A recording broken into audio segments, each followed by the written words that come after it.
cara-cara mengarang ataupun menulis perenggan isi. Tadi pendahuluan dengan penutup berkaitan antara analisis komponen soalan dengan perenggan pendahuluan dan penutup. Sekarang ni kita tengok bagaimana pula kita nak mengarang isi. Okey.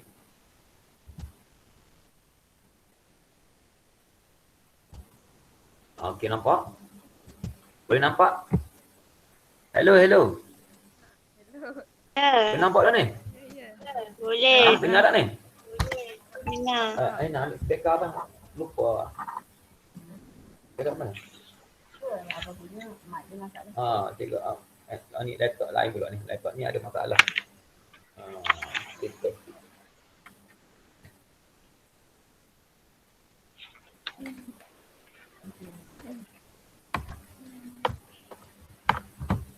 Okey. Boleh nampak? Boleh. Hello. Ya, boleh. Boleh. Okay, bagus. Okey, kita masih lagi merujuk kepada tajuk yang tadi, ya. Tajuk satu murid satu sukan, ya. Jadi saya tak perlu talin ketikkanlah. Itu ambil soalan sahaja. Okey. Kamu telah pun buat apa ni? Analisis komponen soalan. Lepas kamu buat analisis komponen soalan, kamu senaraikan isi-isi penting. Ya, isi-isi penting. Jadi saya nak tunjuk kepada kamu langkah-langkah menulis perenggan isi. Bagaimana kita nak mengembangkan isi. Okey. Contohnya isi pertama ni. Murid-murid yang cerdas dapat dilahirkan. Okey. Kita nak masukkan di tempat kosong yang pertama. Yang pada perenggan isi. Itu ayat pertama dia, ayat utama dia. Ayat utama tu merupakan ayat kamu menyatakan idea ataupun isi penting. Ya. Kamu tengok ni. Pada pendapat saya, antara kebaikan, ni ayat kehendak soalan. Antara kebaikan murid-murid melibatkan diri dalam bidang sukan, okey. Murid-murid melibatkan diri dalam bidang sukan yang pertama ialah murid-murid yang cerdas dapat dilahirkan. Jelas tak ni? Faham tak ni? Faham tak ni? Berkaitan dia tu? Faham. Hello, faham tak ni? Hello. Okey. Faham. Murid-murid yang cerdas dapat dilahirkan. Hal ini dikatakan demikian kerana apabila murid-murid menyertai aktiviti sukan, badan mereka akan menjadi sihat dan minda akan menjadi cerdas. Ini ayat sebab. Bagaimana kamu nak dapat ayat sebab? Kamu tanya tujuan murid-murid atau kamu tanya kamu tanya mengapa murid-murid yang cerdas dapat dilahirkan. Jelas? Kamu tanya mengapa murid-murid yang cerdas. Kamu tanya mengapa murid-murid yang cerdas dapat dilahirkan, maka dapatlah jawapan untuk jawapan ayat sebab ni. Ini adalah contoh. Sebagai contoh, sukan yang boleh dijalankan oleh mereka seperti bermain bola sepak, badminton dan hoki. Ya, badminton dan hoki. Seterusnya, oleh itu kita dapat mewujudkan ya, murid-murid yang aktif dalam bidang sukan. Ini ayat kesan. Ya, ayat kesan ni kesan daripada perkara-perkara di atas lah. Ya, kesan daripada apa ni? Penglibatan pelajar dalam aktiviti sukan tadi.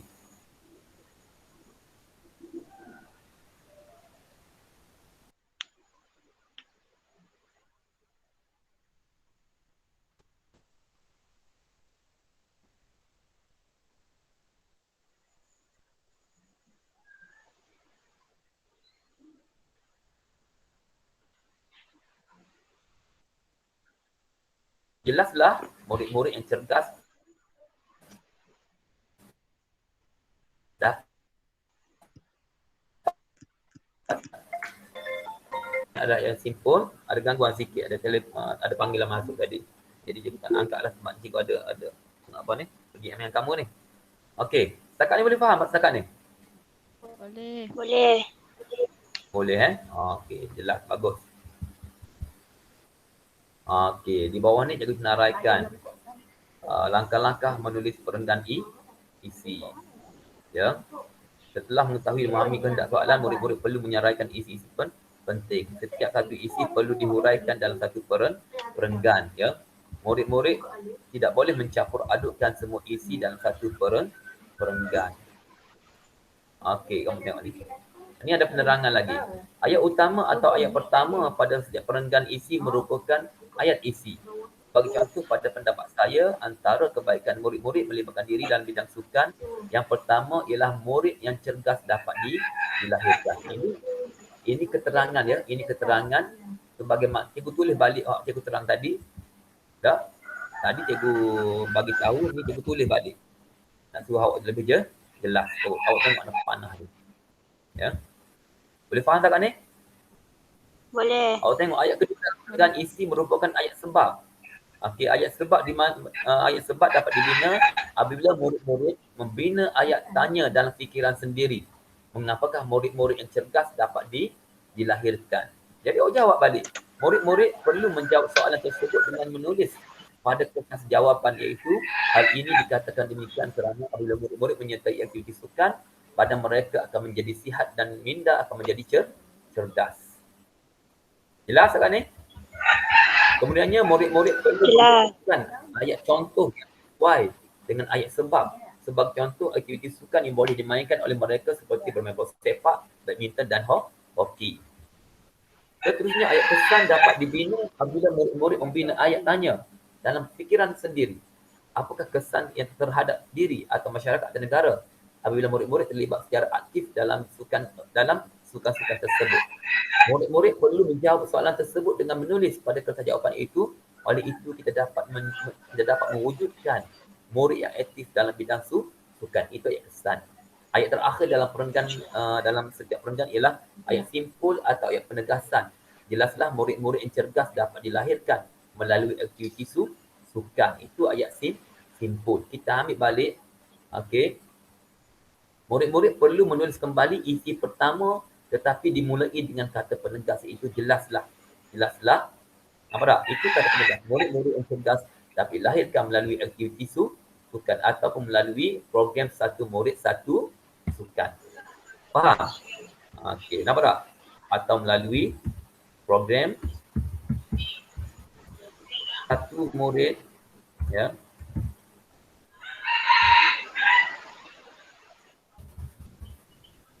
Satu sukan. Ya. Betul, boleh.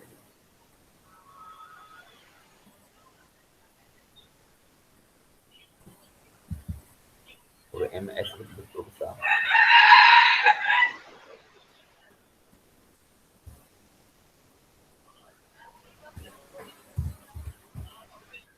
Ya. Murid-murid yang cerdas dapat dilahirkan melalui aktiviti sukan atau program satu murid satu sukan. Itu ayat simpul. Ya. Murid-murid perlu menulis kembali isi pertama tadi. Mana-mana isi, mana-mana perenggan, awak ambil balik isi ayat pada ayat pertama tu, awak letak pada ayat terakhir. Bezanya kamu letakkan di hadapannya kata penegas. Setakat ni boleh faham? Boleh faham? Faham. Okey. Maksudnya sini, cikgu terang, cikgu bagi penerangan tadi, penerangan pertama cikgu tadi, dah. Cikgu tulis semula. Cikgu tulis semula pada bahagian akhir tadi. Ya. Okey, setakat ni ada apa nak tanya?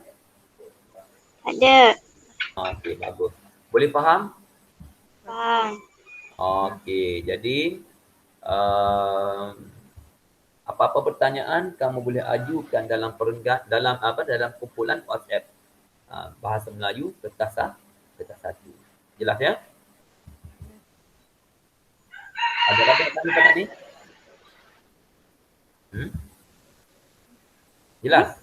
Jelas tidak ni? Jelas. Okey. Jadi cikgu sudahi perkongsian pada hari ini dengan wabillahi taufik wal hidayah. Wassalamualaikum warahmatullahi wabarakatuh. Selamat belajar.